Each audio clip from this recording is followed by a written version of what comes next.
Hello बच्चों, welcome back to our YouTube channel. इस lecture में हम सॉल्व करने जा रहे हैं प्रैक्टिस सेट 7.1 का क्वेश्चन नंबर 4। प्रीवियस लेक्चर में मैंने चैप्टर नंबर 7 स्टार्ट किया था, जहाँ पे मैंने आप लोगों को समझाया था what is variation. There are two types of variation, one of them is a direct variation, another is the inverse variation. उस लेक्चर में मैंने आप लोगों को अच्छे से समझाया है कि डायरेक्ट वेरिएशन क्या होता है, इनवर्स वेरिएशन क्या होता है, and there is a constant of variation also. Variation का मतलब चेंजेस होता है, so what type of changes are there, ये सब मैंने समझाया है ऑलरेडी।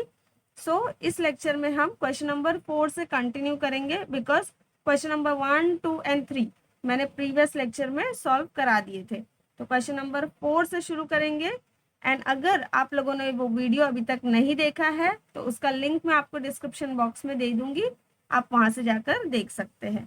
सो शुरू करते हैं लेक्चर क्वेश्चन नंबर 4 से। क्वेश्चन नंबर 4 है यहाँ पे, if n varies directly as m complete the following table. यहाँ पे m दिया है, m के कुछ वैल्यूज दिए हैं, n भी दिया है, n के भी कुछ वैल्यूज गिवन है, और कहीं कहीं पर empty है जो हमें फाइंड आउट करना है। तो क्वेश्चन में क्या लिखा है, if n varies directly as m। तो मैंने बताया था डायरेक्ट वेरिएशन क्या होता है कि जब हम दो क्वांटिटीज को कंपेयर करते हैं तो एक क्वांटिटी अगर इंक्रीज होती है साइमल्टेनियसली, अदर क्वांटिटी भी क्या होती है, इंक्रीज होती है, और अगर एक डिक्रीज होगी तो उसके करस्पॉन्डिंग में जो क्वांटिटी है वो भी डिक्रीज होनी चाहिए। So such type of variation are called direct variation. तो यहाँ पे m जो है, ये देखो 3 लिखा है यहाँ पे इसकी वैल्यू, तो n क्या है, 12 है। m 3 से इंक्रीज होके 5 हो गया, तो n भी 12 से इंक्रीज होके 20 हो गया। तो ये इंक्रीज हुआ तो ये भी इंक्रीज हुआ, ये डिक्रीज, ये फिर से इंक्रीज हुआ है। यहाँ पे अगर समटाइम कहीं डिक्रीज होगा, जैसे यहाँ डिक्रीज हुआ है, तो हम देखेंगे कि n की वैल्यू भी डिक्रीज ही हुई होगी। तो ऐसे वेरिएशंस क्या है, डायरेक्ट वेरिएशन होते हैं।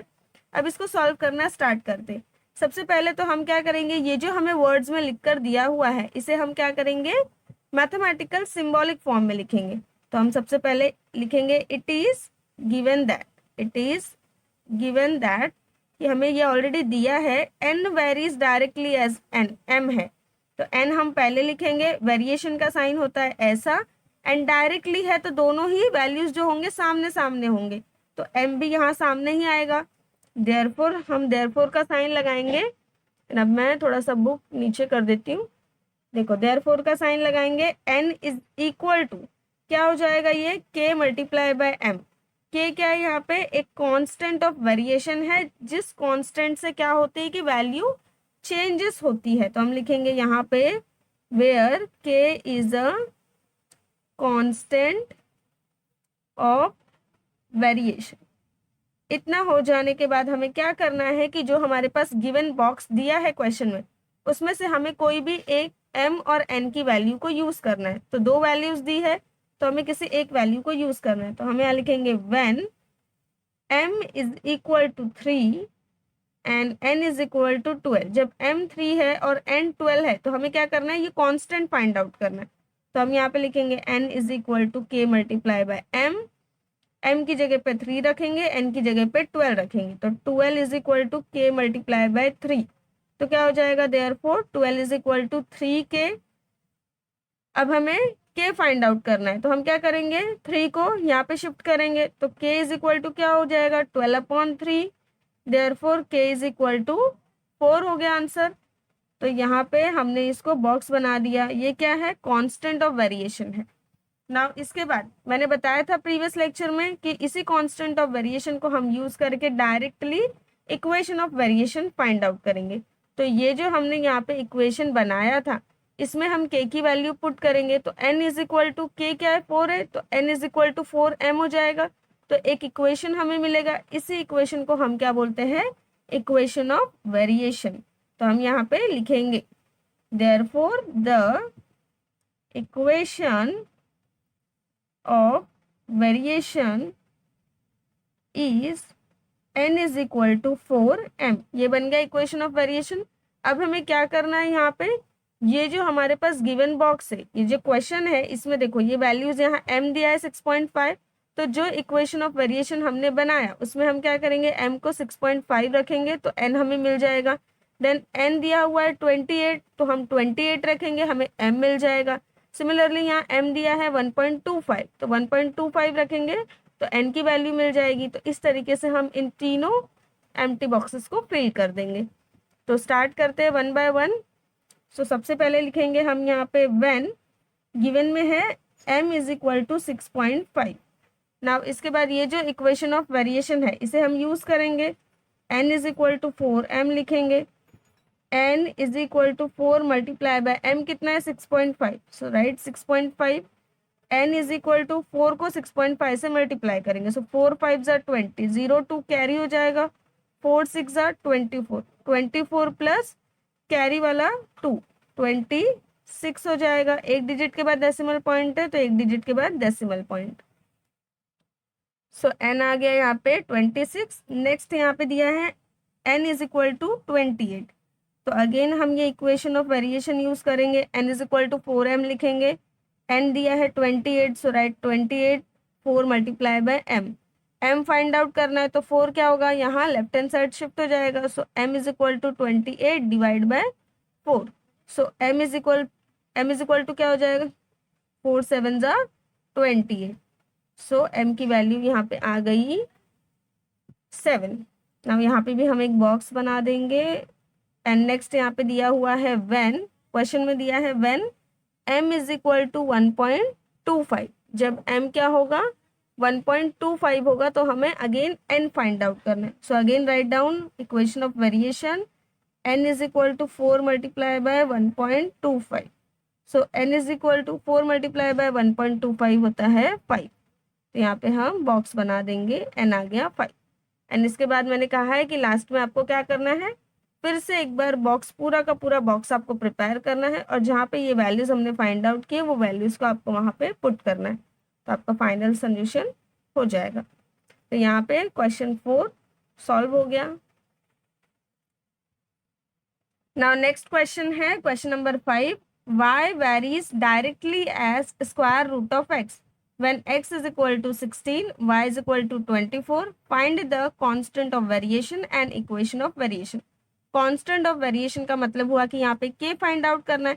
इक्वेशन ऑफ वेरिएशन मतलब कि जब हम एक इक्वेशन जो पहले प्रिपेयर करते हैं उसमें k की वैल्यू पुट करेंगे तो अगेन एक इक्वेशन मिलेगा, उसे हम बोलते हैं इक्वेशन ऑफ वेरिएशन। तो सिर्फ दो ही चीज़ें यहाँ फाइंड आउट करनी है। तो सबसे पहले हम लिखेंगे कि यहाँ पर y varies directly as a square root of x, तो हम लिखेंगे it is given that y क्या है, यहाँ पे लिखेंगे y।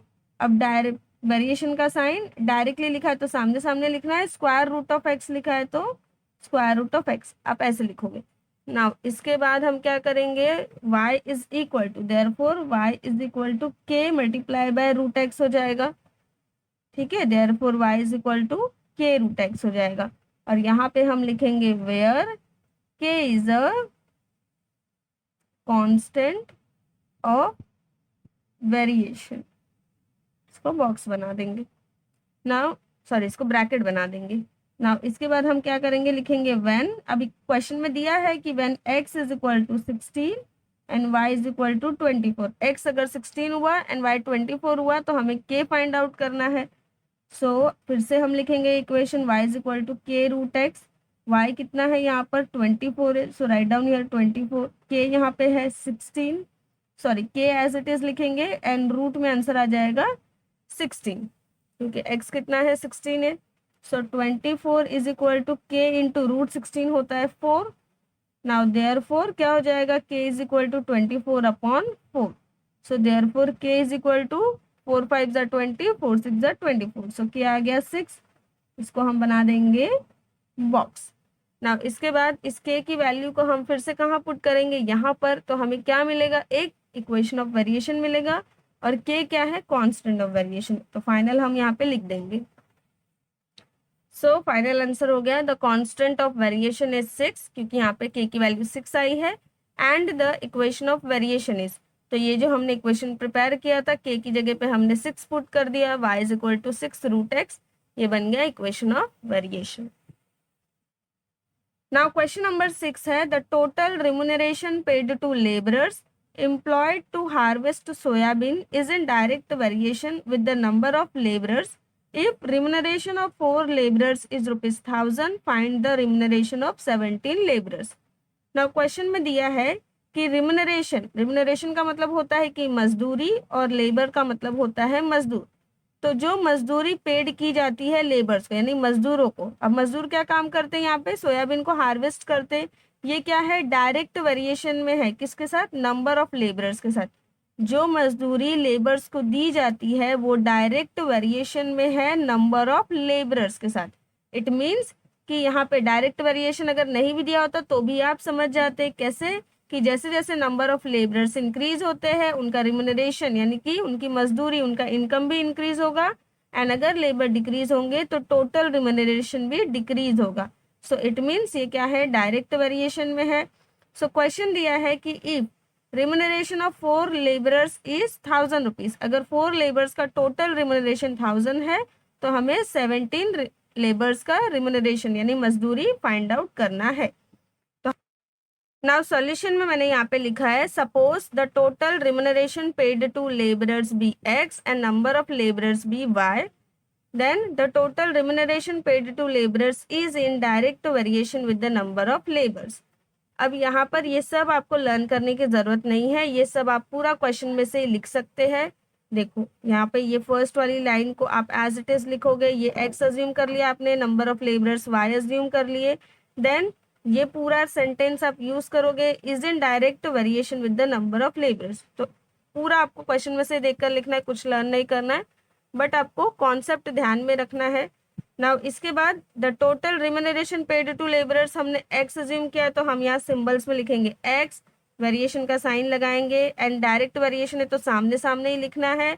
देन किसके साथ है direct variation, number of labourers, number of labourers हमने y अज्यूम किया तो हम यहाँ y लिखेंगे। इसके बाद आपको कॉन्सेप्ट याद होना चाहिए कि x इज इक्वल टू क्या है, k टाइम्स y हो जाएगा, एंड यहाँ पे हम लिखते हैं कि where k is a constant of variation. Now इसके बाद हम लिखते हैं व्हेन, एंड देन इसमें जो क्वेश्चन में दिया हुआ है, ठीक है, व्हेन यहाँ पे क्या दिया था, व्हेन 4 लेबरर्स दिया है एंड 4 लेबरर्स का इनकम है ₹1000, तो हमें ध्यान रखना है कि हमने रिम्यूनरेशन जो पेड किया है लेबरर्स को वो हमने अज्यूम किया x, तो x है यहाँ पे ₹1000 एंड y है यहाँ पे 4, नंबर ऑफ लेबरर्स y है तो y आ जाएगा 4। नाउ इसके बाद फिर से हम ये इक्वेशन लिखते हैं, x की जगह 1000 वैल्यू पुट करेंगे, k as it is, y की जगह पे 4 लिखेंगे, देन हमें k फाइंड आउट करना है, सो देयरफॉर k हो जाएगा 1000 divide by 4, therefore k is equal to 250 आ गया यहाँ पे आंसर, डिवाइड करोगे तो आंसर आएगा 250। ओके, नाउ इसके बाद k मिल गया हमें। अब हम क्या करेंगे, k को हम इसी इक्वेशन में पुट करेंगे तो हमें क्या मिल जाएगा, इक्वेशन ऑफ वेरिएशन, तो हम लिखेंगे देयरफॉर, इसको थोड़ा सा ऐसे कर देती हूँ, therefore the equation of variation is x is equal to 250y। Now equation of variation बन गया। अब हमें क्या करना है, इसमें जो क्वेश्चन हमसे पूछा होगा वो यहाँ पे हमें पुट करना है, मे बी x होगा या y होगा। तो क्वेश्चन में दिया है कि find the remuneration of 17 labourers, तो 17 लेबरर्स, हमें 17 लेबरर्स का रिम्यूनरेशन फाइंड आउट करना है। तो y से हमने अज्यूम किया था ना लेबरर्स, तो हम लिखेंगे यहाँ पे when y is equal to 17, जब y 17 होगा तो x, यानी कि हमें रिम्यूनरेशन फाइंड आउट करना है।